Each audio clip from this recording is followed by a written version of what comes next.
الحمد لله والصلاة والسلام على أفضل خلق الله أفضل الرجال وأقوى الرجال وأشجع الرجال النبي المصطفى المجتبى صلوات ربي وسلامه عليه. مما رفعنا علم الاستقلال ورددنا نشيد العلم نحن جند الله جند الوطن في الروضة والمدرسة والمتوسطة والثانوية وفي التخاريج والمناسبات والأعياد يقولوا نردد نحن جند الله جند الوطن إن دعا داعي الفداء لم نكن نتحدى الموت عند المحن نشتري المجد بأغلى ثمن. لما نردد النشيد ده بنردد بيعة الولاء لله ثم الوطن دفاعا عن ديننا ومالنا ورضنا وعرضنا وكرامتنا.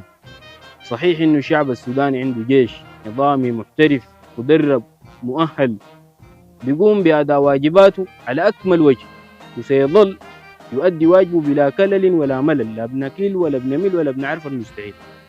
لكن ده ما معناه إنه الشعب السوداني واقف متفرج أبدا، لا والله الشعب السوداني كان وما زال وسيبقى جندي في القوات المسلحة، لأنه الأمة اللي قدمت ولدها للقوات المسلحة بتقول ما دايرة لك الميتة رمادا شح، دي شريك في القوات المسلحة السودانية.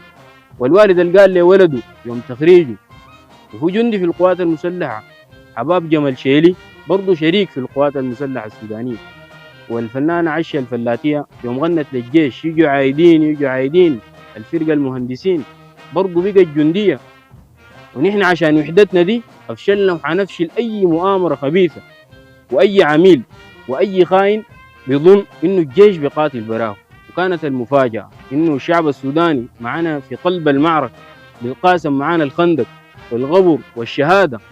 الله أكبر والله الله أكبر على كل من طغى وتجبر.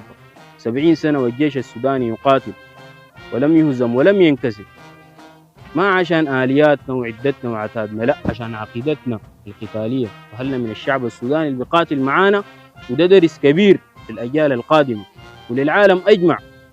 بنقاتل مسنودين للشعب السوداني، والجيش اللي وراه شعب عمره ما بينهزم. والله التحية والتقدير لكل القوات المسلحة السودانية ولكل الأجهزة النظامية، وهي تؤدي واجباتها على أكمل وجه تجاه الشعب وتجاه الوطن. حفظ الله السودان أرضا وشعبا وجيشا، ونسأل الله يعجل بالفرج والنصر وأن يكتب لنا من عنده نصر من الله وفتح قريب.